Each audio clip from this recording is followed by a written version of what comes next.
राधे राधे गुरुजी। जी।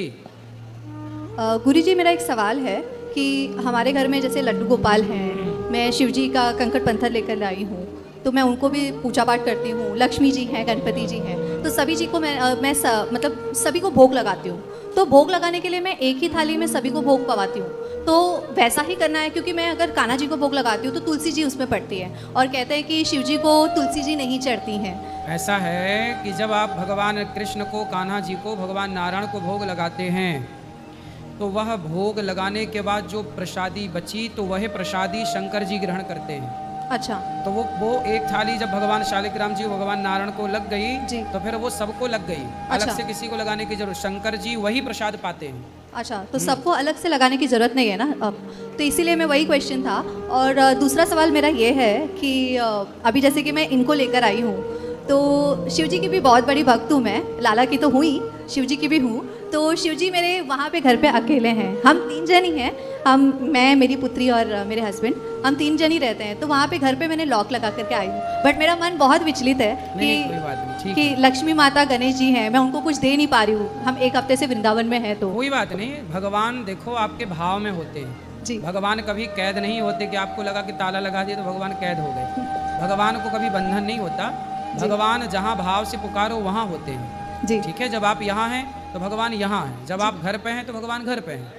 जी, ऐसा भाव रखना चाहिए। जी जी। और एक और चीज़ है, माफ़ी, बट आपने एक कथा में कहा था, जो मैं सुनती हूँ आपकी कथाएं हमेशा, तो एक रील पे आपने कहा था कि जब भी आपकी सास हो या ननद हो, तो अगर आपका घर है, आप जब एक बार शादी करके आती हैं तो वहीं पे रहा करो, कुछ भी हो जाए, भले ही कुछ भी हो जाए, कितना भी परेशानी झेलो, लेकिन आप वहीं पे रहो, उनके छाती पे मूंग डालो, जैसा कि आपने कहा था। तो मेरे केस में पूरा ही अलग हो गया है महाराज जी। मतलब मैं वहाँ पे रह के भी ऐसा लग रहा था कि मैं नहीं हूँ, मेरी कोई कह सकते कि कोई बातें नहीं सुनना, या उनके हिसाब से सारी चीज़ें होती है। जो मेरी ननद कह देती है वही चीज़ें वो मेरी माता जी करती है, मेरी सास करती हैं। तो उस केस में मुझे क्या करना चाहिए? मैं बहुत ही उस चीज़ को लेकर परेशान। ननद की अभी तक शादी नहीं हुई? जी नहीं महाराज जी, वो भी मेरे सेम एज की ही है। फटाफट उसकी शादी कराओ। वो कर ही नहीं रही है ना महाराज जी, वही तो दिक्कत है। तो वो साधु बनाओ, फिर भेजो वृंदावन। जाओ सन्यास लो, घर में काहे खकल रही हो सबको। मैंने इस चीज़ में मैं कुछ नहीं कह पाती हूँ, क्योंकि मुझे डर लगता है कि अगर मैंने कुछ कहा तो वो मुझे ही चढ़ बैठेगी मुझ पे। नहीं, आप कहना भी मत, लेकिन उनकी जल्दी से जल्दी लड़का बढ़िया देख के शादी ब्याह कराओ, विदा करो। समय से लड़की विदा हो जाए तो बढ़िया है। आप ही उनको कुछ कह दीजिए कि कुछ ऐसा हो जाए, क्योंकि उनको तो काफ़ी फोटोज, मैं तो बात नहीं करती उनसे, लेकिन खट्टी चल रही है। काफ़ी कुछ उथल पुथल हो चुका है महाराज जी, तो सासू माँ से भी हो चुका है उसी के चक्कर में।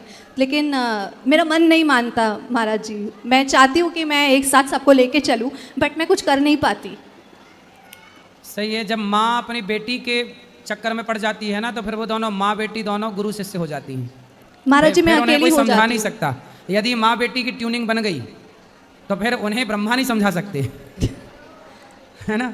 जैसे आज एक बेटी अपनी माँ को यहाँ छोड़ के भाग गई हमारे पास वृद्धाश्रम में, तो बेटियाँ यदि अपने, अब जैसे उसकी शादी भी हो जाएगी ना जी, तो पति के संग में नहीं रह पाएगी अच्छे से जी, क्योंकि वो जहाँ माँ और बेटी की ट्यूनिंग बैठी, फिर वहाँ वो 2 परिवार बिगड़ते बिगड़ते। अभी एक्चुअली वो कमा रही है ना महाराज जी, तो उन्हें ऐसा लगता है कि मेरी बेटी कमा रही है तो वो मेरा घर देख लेगी। अच्छा, तो इसलिए माँ शादी नहीं कर रही है? नहीं कर... शादी करेंगे तो पैसा चला जाएगा। और वो रुकती भी है ना महाराज जी, उनको फोटो दिखाया जाता है, बट वो सारे लड़कों को मना कर देती है। सारे लड़कों को कई फोटोज दिखाए गए हैं मेरे रिश्तेदारों में, लेकिन वो पसंद ही नहीं करती किसी को। अच्छा है वो लड़के बच ही रहे बेचारी से। भला है उन लड़कों का, बच गए। तो उस केस में क्या करना चाहिए महाराज जी? बस बचने दो, लड़कों को ना मारो ना मरवाओ। तो मैं अभी वहाँ से अलग रहती हूँ महाराज जी। आप अलग ही रहो बिल्कुल, क्योंकि बहुत दिक्कत हो गई थी महाराज जी इस वजह से। तो मैंने कुछ गलत तो नहीं किया? क्योंकि नहीं, अलग रहो। तो आपकी सास आपसे बात नहीं करती? नहीं महाराज जी, यहाँ आने से पहले, वृंदावन से आने से पहले मेरी बेटी एडमिट हो गई थी। हाँ। काफ़ी उसे इन्फेक्शन हो गया था ब्लड में, तो जिस वजह से हमने उसको एडमिट किया था। तो उस समय में वो आई थी, वो जो भी जेवरात चढ़ाए थे शादी के समय, वो सारी चीज़ें उन्होंने मांग ली महाराज जी। अच्छा, मांग के चली गई? हाँ जी। तो आपने दे दिया? हाँ, मैंने दे दिया, क्योंकि मैं ये नहीं चाहती, मेरे पतिदेव ने कहा कि हमें किसी की बददुआ नहीं लेनी है। सही है, दे दो। तो माँ लेके माँ आई थी कि ननद आई थी? माँ ने मांगा था। तो कितने काफी आपके पति कितने भाई हैं?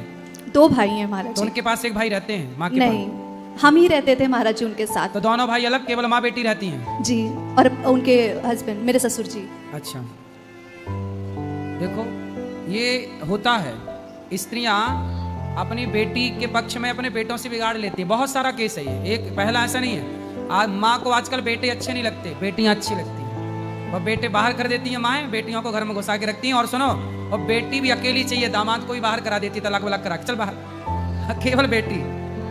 ये है, ये बहुत सारे केस हैं। ये माएँ, इसलिए तो कहते हैं भारत में जितने भी तलाक होते हैं 90% लड़की की माँ की गलती से होते हैं। लड़की की जो माँ है वो आजकल मंथरा का पूरा रोल निभा रही है। बट महाराज जी सब कहते हैं ना कि बहू खराब होती है, बहू खराब होती है। बहुएं खराब नहीं होती। लेकिन एक समय ऐसा भी आता है कि बहुओं को भी बोलना पड़ता है महाराज जी। जब तक हम ना बोले तो ऐसा लगता है कि नहीं ये गलत है, गलत है। वही तो, नहीं बोले तो पाकिस्तान चढ़े जा रहा था, चढ़े जा रहा था, बोले तो टुप्पा ही टाप हो गया। बोलना पड़ता है जी, तो ये मैंने गलत तो नहीं किया ना महाराज नहीं, जी? आप सही किए। जी, राधे राधे, धन्यवाद महाराज जी।